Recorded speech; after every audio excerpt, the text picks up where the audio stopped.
Hello दोस्तों, UPSC allrounder में आपका स्वागत है। चलिए आज बात कर लेते हैं। हम लोग बात कर रहे थे वाजिद अली शाह की, और उसी के बाद उसी के ये पार्ट 2 है। इसमें हम बात कर रहे थे वाजिद अली शाह द्वारा जो योगी मेला आयोजित किया जाता था उसके बारे में। तो योगी मेला अवध के अंतिम शासक वाजिद अली शाह द्वारा आरंभ किया गया एक अनूठा आध्यात्मिक और सांस्कृतिक उत्सव था। यह मेला न केवल धार्मिक श्रद्धा का प्रतीक था, बल्कि अवध की गंगा जमुनी तहजीब, संगीत, नृत्य और लोक संस्कृति का भी भव्य प्रदर्शन था। योगी मेला का मैं संक्षिप्त परिचय आपको दे देती हूँ। इसके आयोजक थे वाजिद अली शाह, मूल स्थान लखनऊ, बाद में फिर कोलकाता का मेटियागंज। उसके बाद में अवध जो है प्रारंभ जो था अवध का शासनकाल में 19वीं शताब्दी के मध्य इसका प्रारंभ हुआ था। धार्मिक और सांस्कृतिक उत्सव था। योगियों की इसमें पूजा की जाती थी।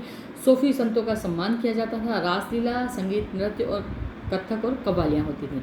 योगी मेला की उत्पत्ति का कारण क्या था, तो आइए जानते हैं। वाजिद अली शाह का झुकाव जो है केवल इस्लाम या दूसरे दरबारी जीवन तक सीमित नहीं था। वे हिंदू सूफी परंपराओं में भी गहरी रुचि रखते थे। उन्होंने लखनऊ में देखा कि योगी और साधु संत बड़ी श्रद्धा से पूजा करते हैं, साधना करते हैं। उन्होंने इस परंपरा को राजकीय संरक्षण देते हुए एक मेले के रूप में इसे विकसित किया, जिसे इन्होंने नाम दिया योगी मेला। तो योगी मेला की प्रमुख विशेषताएं क्या क्या थी, तो धार्मिक समन्वय था। ये योगी मेला एक सांप्रदायिक सौहार्द का प्रतीक था, जहाँ पर मुस्लिम नवाब द्वारा हिंदू योगियों को सम्मानित किया जाता था। यह अवध की गंगा जमुनी तहजीब का सर्वोच्च उदाहरण है। सांस्कृतिक प्रदर्शन, तो मेले में वाजिद अली शाह स्वयं कृष्ण का रूप धारण करके रासलीला में भाग लेते थे। कथक, नृत्य, ठुमरी, भजन, कव्वाली, सूफी संगीत आदि की महफिलें सजाई जाती थी। आध्यात्मिक रंग इसको दिया गया। कई योगी, साधु, सूफी संत और फकीर आदि इस मेले में भाग लेने के लिए लखनऊ आते थे। वे अपने विचार, दर्शन, साधना की पद्धतियाँ वहाँ पर साझा करते थे। रासलीला, तो रासलीला में भक्ति और नाट्य किया जाता था। नवाब ने ब्रज की रासलीला की जो परंपरा थी उसको अपनाया और उसे दरबारी कला के रूप में परिवर्तित किया। उन्होंने स्वयं कन्हैया की भूमिका निभा करके इश्क ए हकीकी मतलब ईश्वर प्रेम का संदेश दिया। अब कलकत्ता में योगी मेला, तो मिनी लखनऊ अपन इसको बोल सकते हैं, उसका पुनर्जन्म। जब 1856 में अंग्रेज़ों ने अवध को हड़प लिया तो नवाब वाजिद अली शाह लखनऊ से निष्कासित कर दिए गए। वे कलकत्ता में अपने मेटिया बुर्ज में बस गए, जहां उन्होंने लखनऊ की संस्कृति और परंपराओं को पुनर्जीवित किया।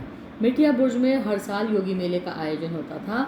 वहां बंगाल के लोग भी उसमें बड़ी संख्या में शामिल होते थे। यह आयोजन नवाब की आध्यात्मिक चेतना और सांस्कृतिक जिजीविषा का प्रतीक बन गया था। अब इसका ऐतिहासिक महत्व क्या है, तो योगी मेला यह दर्शाता है कि वाजिद अली शाह केवल शौकीन नवाब नहीं थे, बल्कि वे धर्म, दर्शन और लोक संस्कृति के भी संरक्षक थे। यह उत्सव भारतीय धार्मिक समरसता और सांस्कृतिक विविधता को जीवित करने का एक उदाहरण है। आज भी मेटिया बुर्ज में यानी कोलकाता में कुछ समुदायों द्वारा इस परंपरा को स्मृति के रूप में याद किया जाता है।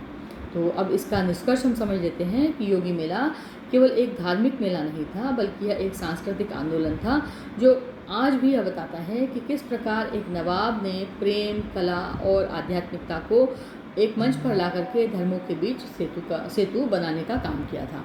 तो आप इससे आप समझ गए होंगे कि वाजिद अली शाह जो थे वो कैसे प्रशासक थे, कैसे राजा थे, और उन्होंने हिंदू और मुसलमानों के बीच में कभी भी कोई भेदभाव नहीं किया। तो आपको उम्मीद है ये सेशन अच्छा लगा होगा। अगर आपको ये अच्छा लगा है तो प्लीज़ मेरे चैनल को लाइक कीजिए, शेयर कीजिए और सब्सक्राइब कीजिए।